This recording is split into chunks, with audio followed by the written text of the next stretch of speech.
Hi நண்பர்களே, நல்லா எப்படி இருக்கீங்க? திரும்பி உங்களை வீடியோ எடுத்து வந்திருக்கேன். நிறைய பேர் நம்ம வீடியோ சப்ஸ்கிரைப் பார்த்துட்ருக்கீங்க. நம்ம வீடியோ சப்ஸ்கிரைப் பண்ணி பாருங்கள். அப்போ நான் போடுற அடுத்த வீடியோ வரும். இந்த நண்பர் நம்ம இப்போ தொட்டி போட்ட இடம் பார்த்திங்கன்னா சென்னை கும்மிடிப்பூண்டி. ஆல்ரெடி நம்மள்கிட்ட பண்ணிகிட்டு இருந்தார். செட்டப் நம்ம ஆல்ரெடி அமைத்து கொடுத்துருந்தோம். இப்போ சார் கொஞ்சம் எக்ஸ்டெண்ட் பண்ணுறாரு. அதனால் நம்மள்கிட்ட 2 டேங்கு 6 டயாமீட்டரில் ஆர்டர் பண்ணியிருந்தார். அதான் போய் பண்ணி கொடுத்துட்ருக்கோம். சார் பார்த்திங்கன்னா அவங்கள்ட்ட பிக் சைஸில் மீன்லாம் வளர்ந்தனால அந்த பிக் சைஸை பிரித்து விடுறதுக்கான இடம் இல்லாதனால நம்ம இன்னும் 2 டேங்க் எக்ஸ்டெண்ட் பண்ணி கொடுக்க தான் நம்ம செட்டப் அமைச்சிக்கிட்டு இருக்கோம். அதனால் நம்ம தொட்டி அமைச்சு கொடுத்துருந்தோம் கும்மிடிப்பூண்டியில்.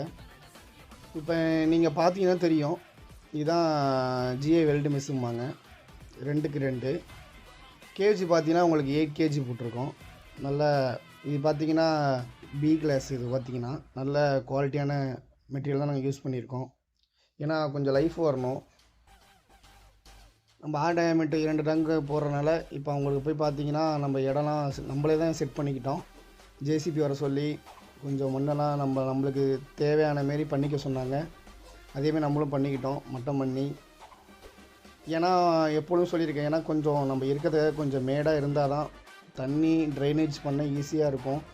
நம்ம இப்போ 1 ஹவரில் வடிகட்டுற தண்ணி ஒரு 1/2 ஹவரில் வடிகட்டிடலாம். ஏன்னா நம்ம போடுற 6 டயாமீட்டரோட கொள்ளளவு பார்த்திங்கன்னா அது கிட்ட 25 லிட்டர் நம்ம கொள்ளளவு வரும்.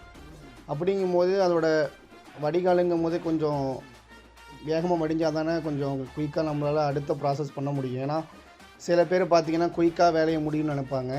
அதனால தான் நாங்கள் பார்த்திங்கன்னா கொஞ்சம் மேடு பண்ணி இப்போ அவர் தண்ணி திறந்த உடனே ஒரு 1/2 ஹவரில் வடிஞ்சிரும். நான் அதுமாரி தான் ட்ரைனேஜ் சிஸ்டமும் செட் பண்ணியிருக்கோம். இப்போ பார்த்தீங்கன்னா இது ஆல்ரெடி நம்மள்கிட்ட சாரு எர்த்து பாண்டில் பண்ணிகிட்டு இருக்கிறது. இதில் எல்லா சைஸுமே இருக்குது, 1/2 கிலோவுக்கு மேலே.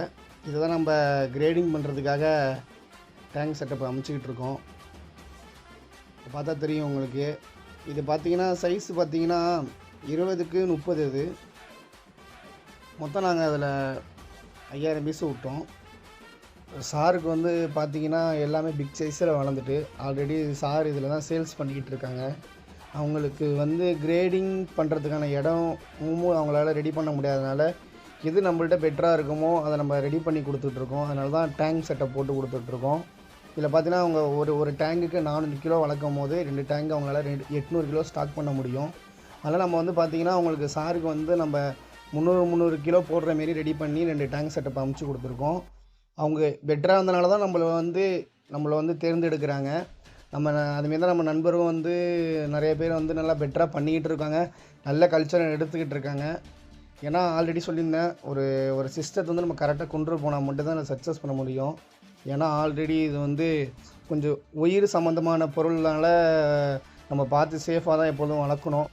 இதை ஏன் நான் உங்களுக்கு சொல்கிறேன்னா, ஒரு உயிரை சேஃபாக எடுத்துகிட்டு போனால் இதை பற்றி நல்லா புரிஞ்சவங்களாக தெரிஞ்சவங்களாக இருந்தால் மட்டும்தான் இதில் நம்ம சக்ஸஸ் பண்ண முடியும். இல்லைனா இதில் கொஞ்சம் நம்மளால் இதில் ஒரு என்ன பண்ணணும், அடுத்தது என்னென்ன பண்ணணும், எப்போ கிரேடிங் பிரிக்கணும், அதோட ப்ராசஸ் என்ன, அதோட வளர்ச்சி எந்த அளவுக்கு இருக்குது, எத்தனை மாதத்தில் எவ்வளோ வளர்ந்துருக்குன்ட்டு ஒரு ஆளை நம்ம தெரிஞ்ச ஒரு நண்பர் வச்சு பண்ணும்போது தான் இதை நம்ம சக்ஸஸ் பண்ண முடியும்.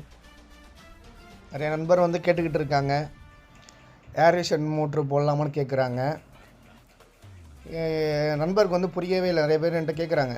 இது ஒருத்தர் 2 பேர் இல்லை, இது சில பேர் யூடியூப்பில் வீடியோ போடுறதுனால அதை நம்மள்கிட்ட பார்த்துட்டு கேட்குறாங்க, ஏரேஷன் போடலாமா அப்படின்ட்டு. ஏரேஷன் ஒரு 3 ஹவர்ஸ் 4 ஹவர்ஸ் போட்டால் போதும் அப்படின்னு சொல்கிறாங்க. ஏரேஷன் போடுறதுனால என்ன ப்ராப்ளம் ஆகும்னு கேட்டுங்க. ஏரேஷனில் போடும்போது நல்ல கல்ச்சர் பண்ண முடியும். ஆனால் நீங்கள் அபோரை பார்த்தீங்கன்னா நம்ம பயோஃப்ளாக்கில் ஹை டென்சிட்டி இப்போ இந்த டேங்கில் 400 கிலோ எடுக்கணும்னா அந்த ஏரேஷனை போடுறதுனால நம்மளால் ஒரு டேங்குக்கு 700லேருந்து 800 கிலோ நம்மளால் எடுக்க முடியும். ஆனால் அதில் என்ன ஒரு பிரச்சனை பார்த்தீங்கன்னா, இதில் என்ன அதில் பிளாங்டன் உற்பத்தி பண்ணிக்கிட்டே இருக்கணும். மொதல் விஷயம், அதுக்கு ஆக்சிஜன் கரெக்டான ஒரு எல்பிஎம்மில் கொடுக்கணும். டேங்குக்கு தேவையான எல்பிஎம்மில் மோட்ரு கொடுக்கணும். அதுக்கு தகுந்த செட்டப்பும் அமைக்கணும்.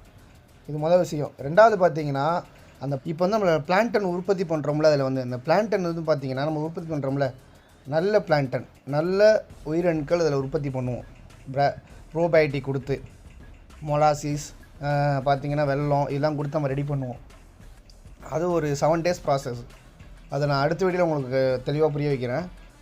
அதில் சிஸ்டத்தை பார்த்தீங்கன்னா ஒரு 15லேருந்து 20 நிமிஷம் நீங்கள் அந்த ஏர்வேஷன் மோட்ரு ஓடாமல் கரண்ட்டு போயிட்டு இல்லை சடவுன் ஆகிட்டு அந்த டே பார்த்தீங்கன்னா என்ன ஆகும்னு கேட்டிங்கன்னா, அந்த பிளான்டன் வந்து உண்மையிலே உயிரணுக்கள் செத்து விடும். அது ஃபுல்லாகவே அந்த உயிரணுக்கள்லாம் வாஷ் அவுட் ஆகிடும். அப்போ என்ன ஆகும்னா, நம்ம இவ்வளோ நாளாக நம்ம தீவனம் போட்டிருப்போம்ல, நம்ம வந்து இந்த ஐஜென்சி நம்ம மீன் குஞ்சு விட்டனால அதில் மீன் குஞ்சு நீங்கள் கம்மியாக விட்டாலும் அது என்ன ஆகும்னா, அதை நம்ம எப்படின்னா நம்ம நல்ல உயிரினங்கள் எதுக்கு வளர்க்குறதா அதில் உள்ள பிளான்ட் நம்ம போடுற தீவனத்தோட மீனோட கழிவை சாப்பிட்டு தான் அது வந்து க்ரோத் ஆகும் அந்த ஆக்சிஜன் கிடைக்கும் போது. அதனால் என்ன ஆகும்னா, அந்த ஆக்சிஜன் வந்து இல்லாமல் என்ன ஆகும்னா அமோனியா அதிக உற்பத்தி ஆகிடும். அந்த கெட்ட கேஸ் இருக்குல்ல அது வந்து உள்ளே வந்து அதிக உற்பத்தி ஆகிடும்.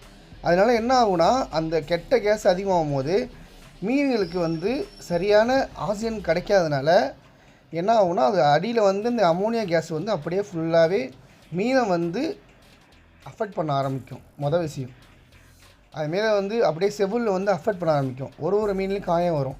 அந்த காயம் வந்து பார்த்திங்கன்னா அதுக்கு வந்து பேன் பூச்சியும்பாங்க. மெயினாக வந்து பார்த்திங்கன்னா அதுக்கு வந்து பேன் பூச்சியும்பாங்க. அது என்ன பண்ணால் ஒரு மீனுக்கு வந்துட்டுனா எல்லா மீனுக்குமே வரும். அது எப்படின்னா பறவை வந்துக்கிட்டே தான் இருக்கும். அது என்ன பண்ணால் ஸ்டாப் பண்ணவே முடியாது. ஏன்னா நான் ஏன் சொல்கிறேன்னா, உங்கள்கிட்ட நல்ல தண்ணி வளர்க்க சொல்கிறேன்னா, அது 2 நாளில் மாற்றினாலும் திரும்பி ஃப்ரெஷ் வாட்டர் விட்டுறாலும் அமோனியா வந்து உற்பத்தி ஆகாது. நீங்கள் இப்படி பண்ணிங்கன்னா அதுக்கு தேவையான வேலை என்னென்னா, அதை நீங்கள் ஒரு ஆளுக்கு கூடன்னு பார்த்துக்கணும். இன்னொரு விஷயம் என்னன்னா, அதுக்கு நீங்கள் ஒரு ஒன்றும் கிடையாது, நீங்கள் ஒரு வந்து 6 டயாமீட்டரில் ஒரு 3 டேங்கு போடுறீங்கன்னா அதுக்கு தேவையான எல்பிஎம் பார்த்தீங்கன்னா ஒரு டேங்குக்கு நீங்கள் 1 கிலோ வளர்க்குறா இருந்தால் 6 டயாமீட்டருக்கு எல்பிஎம் பார்த்தீங்கன்னா கிட்டத்தட்ட ஒரு 200 எல்பிஎம் இருக்கணும். அப்போ தான் நீங்கள் ஒரு கல்ச்சர் பண்ண முடியும். இதுக்கு தேவையான மெட்டீரியல் பார்த்தீங்கன்னா, நீங்கள் ஒரு 6 டயாமீட்டரில் வந்து ஒரு 3 டேங்க் வச்சுருக்கீங்கன்னா அதுக்கு ஒரு 3 kVலேருந்து 5 kV உள்ள ஒரு ஜெனரேட்டர் நம்மளுக்கு சொந்தமாக இருக்கணும்.